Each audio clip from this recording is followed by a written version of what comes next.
राजा उत्तानपाद ब्रह्मा जी के पुत्र मनु के पुत्र थे। उनका विवाह एक बहुत ही सुंदर कन्या से हुआ था जिनका नाम सुनीति था। राजा अपनी पत्नी से बहुत प्रेम करते थे, लेकिन उन्हें कोई संतान नहीं थी, इसलिए रानी ने राजा को दूसरा विवाह करने कहा। राजा अपनी पत्नी से बहुत प्रेम करते थे, इसलिए उन्होंने मना कर दिया और कहा कि दूसरी पत्नी के आने से तुम्हारा स्थान कम हो जाएगा, जिस पर सुनीति ने कहा, मुझे आप पर विश्वास है, ऐसा नहीं होगा।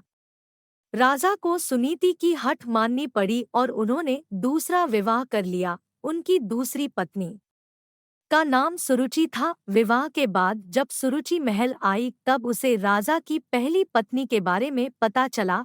यह जानने के बाद सुरुचि ने उत्तानपाद से कहा, जब तक आपकी पहली पत्नी वन प्रस्थान नहीं करेगी वो महल में प्रवेश नहीं करेगी। यह सुनकर सुनीति स्वयं ही राजमहल त्याग कर वन में रहने चली गई। कुछ समय बाद राजा शिकार के लिए वन में जाते हैं और घायल हो जाते हैं। यह बात जब सुनीति को पता चलती है तो वो राजा को अपनी कुटिया में लाकर उनका उपचार करती है। राजा कई दिनों तक अपनी पहली पत्नी के साथ रहते हैं। उस दौरान सुनीति गर्भवती हो जाती है और उन्हें पुत्र रत्न की प्राप्ति होती है, जिसका नाम ध्रुव रखा जाता है, जिसके बारे में राजा को ज्ञात नहीं रहता। कुछ दिनों बाद राजा अपने महल चले जाते हैं। वहां भी रानी सुरुचि को पुत्र रत्न की प्राप्ति होती है, जिसका नाम उत्तम रखा जाता है। कुछ समय बाद राजा उत्तानपाद को ध्रुव के बारे में पता चलता है। वो रानी सुनीति को महल में आने का आग्रह करते हैं, लेकिन वो नहीं आती। ध्रुव को कभी कभी महल भेज दिया करती। यह सब देख रानी सुरुचि को ध्रुव से घृणा होने लगते हैं। एक दिन ध्रुव अपने पिता उत्तानपाद की गोद में बैठता है। यह देख रानी सुरुचि को क्रोध आ जाता है और वो उसे धक्का देकर अपशब्द कहती है और उसे छोड़ी हुई स्त्री का पुत्र कहकर अपमानित करती है।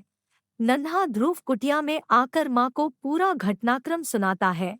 तब माता सुनीति उसे समझाती है, बेटा अगर कोई बुरा कहे तो उसके बदले में उसे बुरा मत कहो, इससे तुम्हें ही हानि होगी।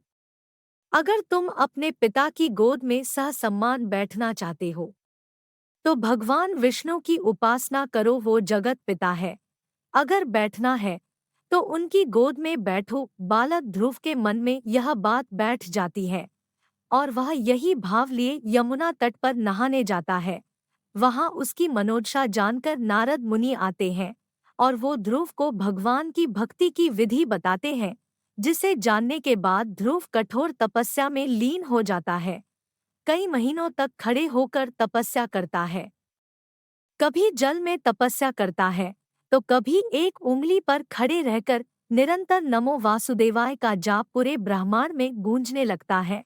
नन्हे से बालक की इस घोर तपस्या को देख भगवान उसे दर्शन देते हैं। बालक ध्रुव भाव विभोर हो उठता है और कहता है, मुझे माता पिता की गोद में बैठने नहीं देती। मेरी माँ कहती है कि आप इस सृष्टि के पिता हैं, अतः मुझे आपकी गोद में बैठना है।